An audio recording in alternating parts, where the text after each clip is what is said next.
मेरा नाम सारिका है। बस के इंतजार में बैठे हुए मुझे 2 घंटे गुजर चुके थे। मेरा दिल कांप रहा था। मेरे पति ने मुझे तलाक देकर आधी रात को घर से निकाल दिया था। मेरा मायका दिल्ली का था और मेरी शादी आगरा में हुई थी। एक पड़ोसी मुझ पर तरस खाकर मुझे बस अड्डे पर बिठा गया था। हाथ में पकड़े हुए कुछ पैसे पसीने से भीग रहे थे, क्योंकि मुझे अचानक ही पेट में तेज का दर्द शुरू हो चुका था। रात के 3 बज रहे थे। दूर दूर तक कोई औरत क्या आदमी दिखाई नहीं दे रहा था। दर्द की वजह से मैं बुरी तरह से चीख मारकर तड़प उठी थी। इस समय एक जवान लड़का मेरी तरफ भाग कर आया था, लेकिन मेरी हालत देखते ही वो घबरा गया और फिर उसने मेरे साथ जो किया, उसने इंसानियत पर से विश्वास ही। मैं 8 साल की थी जब मेरी माँ मुझे इस दुनिया से छोड़कर चली गई थी, और पिताजी उनकी मौत तो तब हो गई थी जब मैं सिर्फ 2 साल की थी। मेरी माँ मुझे बहुत प्यार किया करती थी। पिताजी भी बहुत प्यार किया करते थे, लेकिन पिता के साथ मैं ज्यादा समय नहीं बिता सकी थी। मेरे एक बड़े भैया थे जिनका नाम विशाल था। पिताजी के मरने के बाद माँ ने घर का सारा बोझ भैया पर डाल दिया था। माँ ने क्या डाल दिया था, वही घर के इकलौते बेटे थे, इसलिए उन्हें ही घर की देखभाल करनी थी। एक उनकी छोटी बहन थी और एक माँ थी। भला उनके अलावा हमें और कौन देखता। वैसे तो हमारे और भी रिश्तेदार थे, मगर पिताजी के मरने के बाद जैसे किसी को हमारी ज्यादा जरूरत ही न रही थी। वक्त गुजरता जा रहा था। हम लोग बड़े होते जा रहे थे। मेरे भैया की उम्र ज्यादा तो नहीं थी, लेकिन वो बहुत इंटेलिजेंट और मेहनती थे। कम उम्र से ही उन्होंने घर की जिम्मेदारी बहुत अच्छे से संभाल ली थी। वो मुझसे पूरे 10 साल बड़े थे। जब मैं 8 साल की थी, तब वो 18 साल के थे। जब हमारी माँ की मौत हुई, तब जैसे हम दोनों भाई बहन की दुनिया बदलकर रह गई थी। मेरी माँ की मौत बदलते हुए मौसम के आने वाले बुखार की वजह से हुई थी। उनको मामूली सा बुखार आया था, लेकिन फिर इलाज करने के बाद भी उनकी तबीयत बेहतर न हो सकी और एक दिन उनके बुखार ने उनकी जान ले ली। माँ की मौत पर मैं इतनी होशियार तो थी कि मुझे एहसास हो रहा था मेरी माँ इस दुनिया को छोड़कर जा चुकी है और अब मैं अकेली उनके बिना कैसे रहूंगी।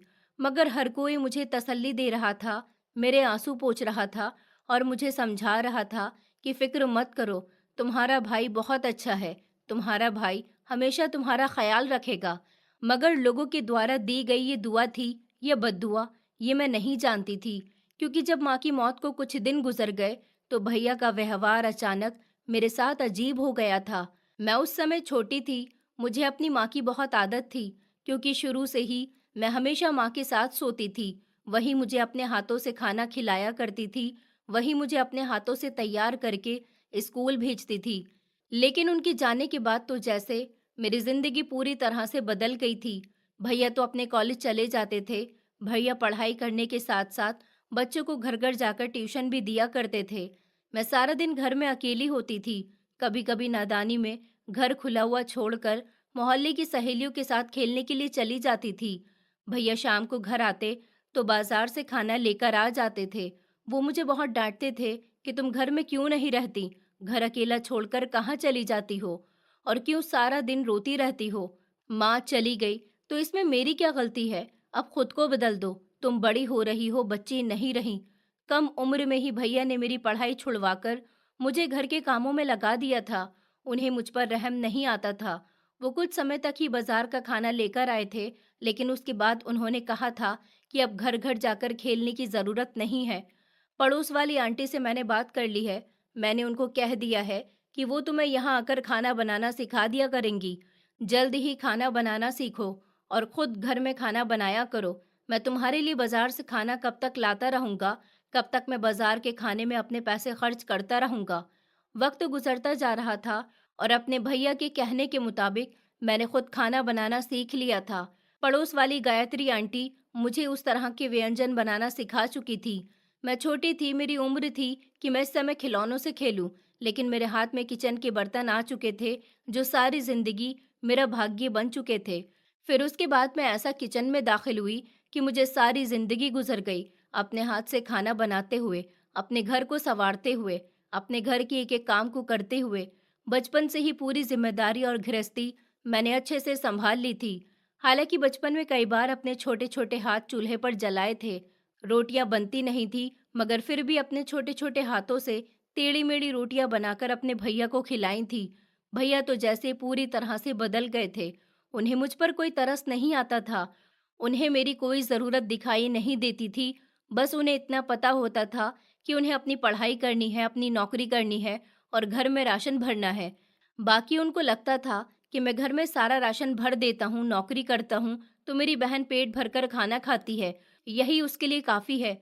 उनको ये नहीं पता था कि उनकी बहन के दिल में भी बाकी लड़कियों की तरह बाहर घूमने फिरने की चाहत होती है, नए कपड़े पहनने की चाहत होती है, मेकअप करने की चाहत होती है। मगर मेरे पास कुछ भी नहीं था। वक्त गुजरता जा रहा था। मैं 20 साल की हो चुकी थी और इतने सालों में भैया ने सिर्फ मुझसे अपनी सेवा करवाई थी। मैं खामोशी से अपने घर में रहती थी, घर के सारे काम करती थी, घर का दरवाज़ा अंदर से हमेशा बंद रखती थी, क्योंकि भैया के सख्त ऑर्डर थे। मैं घर के अंदर किसी को आने की इजाज़त ना दूँ और खुद भी घर से बाहर ना निकलूं। उनके डर की वजह से मैंने कभी उनको शिकायत का मौका नहीं दिया था। मैं हमेशा से ही अपने भैया की इज्जत करती थी, मगर बदले में उन्होंने मुझे हमेशा नज़रअंदाज किया। मैं जवान हो चुकी थी, चार दीवारी में मेरी आधी जिंदगी गुजर गई थी। एक दिन भैया ने कहा कि मैं शादी कर रहा हूँ, लड़की मैंने पसंद कर ली है। मैं बहुत खुश हुई थी कि चलो अच्छा है, घर में भाभी आ जाएगी तो मेरी भी मदद हो जाएगी और मुझे अकेला भी नहीं रहना पड़ेगा। मेरा दिल लगा रहेगा। मुझे लगा था भैया की शादी धूमधाम से होगी। मैं खूब सारी शॉपिंग करूंगी, घर के बाहर निकलूंगी, भाभी के साथ गप्पे लगाया करूंगी। भैया मुझे अपनी ससुराल लेकर जाएंगे। मैं बहन होकर अपनी भाभी का स्वागत करूंगी। मगर ऐसा कुछ न हुआ था। एक दिन अचानक भैया वरमाला पहने हुए एक लड़की को अपने साथ लेकर आ गए थे और वो लड़की कोई और नहीं, मेरी भाभी थी। होने वाली भाभी नहीं बल्कि हो चुकी भाभी। भैया और भाभी ने मंदिर में शादी कर ली थी और वो सारी रस्मों रिवाज संपन्न करने के बाद ही घर में दाखिल हुए थे। ये सब देखकर मेरी आंखों में आंसू आ गए थे। मैंने अपनी आंखों में क्या क्या सपने सजाए थे, मगर भैया ने तो मेरे सारे सपनों पर पानी फेर दिया था। मैंने उनसे कहा भी था कि भैया, आप अच्छी नौकरी करने लगे हो, आपको अपनी शादी धूमधाम से करनी चाहिए थी। मगर भैया का कहना था कि जब ऐसी सिंपल शादी से भावना को कोई दिक्कत नहीं है, तो फिर तुम्हें इतनी दिक्कत क्यों हो रही है? अब तुम्हारी भाभी घर में आ गई हैं, इसका ख्याल रखना और अपनी भाभी की हमेशा इज्जत करना। मुझे कभी कोई शिकायत का मौका मत देना। मैं खामोश हो गई थी, खुश हुई थी कि चलो अच्छा है, भाभी घर में आ गई है। मगर मुझे नहीं पता था कि भाभी तो व्यवहार में भैया से भी 2 कदम आगे निकलेंगी। भाभी का व्यवहार बहुत खराब था। वो मेरे साथ ज्यादा बात नहीं करती थी, ज्यादातर अपने कमरे में ही घुसी रहती थी। घर के काम और घर की हर जिम्मेदारी अभी भी मेरे ही ऊपर थी। भाभी के मायके वाले आते तो मुझे उन लोगों के लिए ढेर ढेर सारा खाना बनाना पड़ता था, चाय नाश्ता तैयार करना पड़ता था। भाभी तो एक बर्तन भी उठकर इधर से उधर नहीं रखती थी। मैं इन सारी हरकतों से बहुत तंग आ गई थी, क्योंकि पहले मैं अकेली होती थी। भैया और मेरे लिए मामूली सा खाना बनता था, घर में ज्यादा काम भी नहीं होता था। लेकिन जब से भाभी घर में आई थी, हर दूसरे तीसरे दिन उनके मायके वाले हमारे घर आते रहते थे। भाभी मुझे अपने मायके वालों के सामने बहुत नीचा दिखाती थी। कभी उन्होंने किसी को ये नहीं बताया था कि मैं उनकी नंद हूँ, उनकी बहनों की तरह हूँ। वो हमेशा यही कहती थी कि ये मेरी नंद है और नंद नहीं बल्कि इस घर की नौकरानी जैसी है। मेरे भैया को सब कुछ दिखाई देता था, मगर फिर भी वो कुछ नहीं कहते थे। एक दिन तंग आकर मैंने भैया से शिकायत कर दी थी, भैया, मेरे ऊपर काम का लोड बहुत ज्यादा बढ़ गया है, भाभी तो कोई काम करती ही नहीं है। तभी मेरी बात सुनकर भैया को गुस्सा आ गया और कहने लगे, क्या आ गई तुम अपनी भाभी की शिकायत करने? मुझे तुमसे ऐसी उम्मीद नहीं थी। तुम्हें दिखाई नहीं देता उसकी तबीयत ठीक नहीं रहती, तभी तो वो अपने कमरे में रहती है। और तुम, पहले हम दो लोगों के लिए भी तो घर के सारे काम करती थी ना। अब अकेली भावना के आने से तुम्हें घर पर काम का लोड ज्यादा लगने लगा है। मुझे शर्म आती है तुम्हें अपनी बहन कहते हुए। मैं आगे भैया से कुछ कहती, उन्होंने हाथ उठाकर मुझे रोक दिया और कहने लगी कि बस, अब कुछ मत कहो। ये तो हर घर की कहानी है। घर की माँ बहनें आने वाली बहू को नौकरानी समझती हैं। अगर तुम्हें अब इस घर के काम करना इतना ही बुरा लगने लगा है, तो फिर मैं तुम्हारा जल्द ही बंदोबस्त करता हूँ। भैया की बात सुनकर मेरी आंखों में आंसू आ गए थे। उस रात मुझे नींद नहीं आई थी और मैं सारी रात मम्मी पापा को याद करके रोती रही थी। और फिर जल्द ही भैया ने मेरा बंदोबस्त करने का फैसला कर लिया था। भाभी ने भैया को भड़काने में कोई कसर नहीं छोड़ी थी। भाभी हमेशा मेरे साथ गैरों जैसा व्यवहार करती थी। उन्हें मुझे कोई काम होता तभी मुझसे बात करती थी, वरना एक घर में 2 लोगों के होते हुए भी मैं अकेला ही महसूस करती थी। इसीलिए उन्होंने जल्द ही भैया के कानों में ये बात डाल दी थी कि जितनी जल्दी हो सके अपनी बहन को विदा कर दो। भैया वैसे भी अपनी पत्नी के गुलाम बन चुके थे। बहन तो उन्हें शुरू से ही पसंद नहीं थी। उन्होंने मेरी शादी आगरा शहर के रहने वाले विवान के साथ कर दी। उनका कहना था कि विवान पहले उनके साथ पढ़ा करता था, इसलिए वो उसे बहुत अच्छे से जानते हैं, मगर वो रहता अपनी फैमिली के साथ आगरा में है। मुझे कोई दिक्कत नहीं थी कि मेरी शादी की जा रही थी।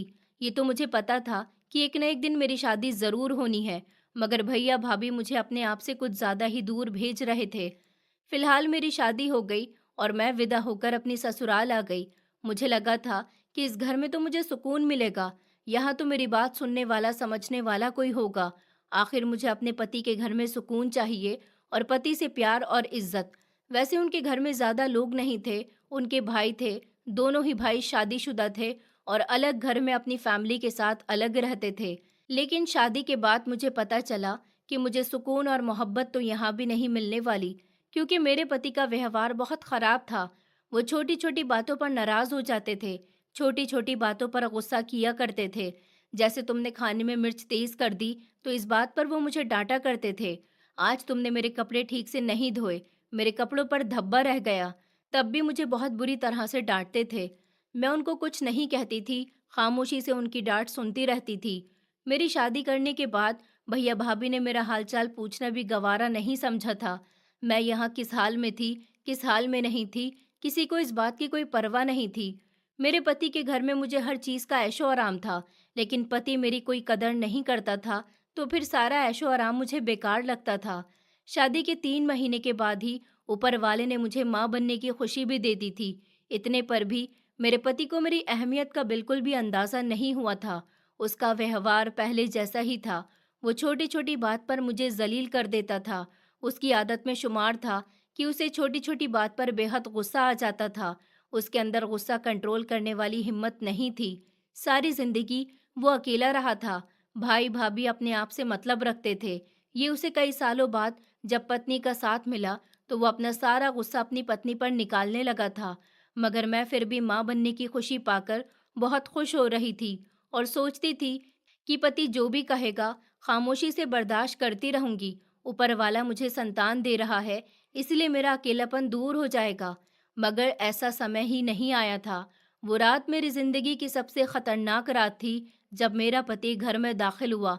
उनका मूड देखकर मैं समझ गई थी कि आज वो बहुत गुस्से में है। मैं अक्सर खामोश रहती थी। जब उनका मूड बहुत ज़्यादा बेहतर होता था, तभी उनसे बात करती थी। शायद उनका ऑफिस में किसी से झगड़ा हो गया था। उन्होंने गुस्से से चिल्लाकर कहा कि मेरे लिए पानी लेकर आओ। मैं जैसे ही उनके लिए पानी लेकर आई, अचानक मेरे हाथ से पानी का गिलास छूटकर ज़मीन पर गिर गया और पानी उनके कपड़ों पर आ गया। उन्हें इस बात से बहुत गुस्सा आया और उन्होंने उसी समय मेरे गाल पर एक ज़ोरदार थप्पड़ मार दिया। मैंने काँपते हुए शब्दों में कहा कि मुझसे गलती हो गई, मैं अभी आपके लिए दूसरा ग्लास लेकर आती हूँ। मगर उन्होंने मुझे बालों से पकड़ लिया और कहने लगे कि तुझे ज़रा भी तमीज़ नहीं है, तू मुझे क्यों गुस्सा दिलाती है। मैंने उनसे कहा कि मेरे बाल छोड़ दीजिए, मुझे दर्द हो रहा है। उन्होंने फिर से मेरे मुंह पर एक और थप्पड़ मारा और कहने लगे कि मेरे साथ जुबान चलाती है। मैंने कहा कि नहीं नहीं, मैं तो कुछ भी नहीं कह रही हूँ, मुझे माफ़ कर दीजिए। तभी उन्होंने मुझे ज़मीन पर धकेलते हुए अपने बैग की तरफ हाथ बढ़ाया और कुछ कागजात निकालकर मेरे मुंह पर मार दिए। कहने लगे कि इन पेपर पर सिग्नेचर कर दे, मैं तुझे डाइवोर्स दे रहा हूँ। उनकी बात सुनकर तो जैसे मेरे होश ही उड़ गए थे। मैं फटी फटी नज़रों से उन्हें देखने लगी थी। मैंने कहा, मैंने ऐसा भी क्या कर दिया कि आप मुझे डिवोर्स दे रहे हैं। वो कहने लगे कि तू एक नंबर की जाहिल और बेकार औरत है, ना तू पढ़ी लिखी है और ना ही तुझे इतना पता है कि पति के साथ कैसे रहा जाता है, पति के काम कैसे किए जाते हैं। तू हर काम में गड़बड़ कर देती है, मैं तुझे अपने साथ नहीं रखूंगा। मैं उनके पैरों में गिर गई, फूट फूट कर रोने लगी कि नहीं, आप ऐसा नहीं कर सकते, आप मुझे नहीं छोड़ सकते। मैं कहाँ जाऊंगी? अगर आपने मुझे छोड़ दिया तो? उन्होंने कहा, वहीं जाएगी जहां से तू आई है, अपने भाई के घर। तेरे भाई ने तुझ जैसी नकारा और गवार को मेरे पल्ले बांध दिया है।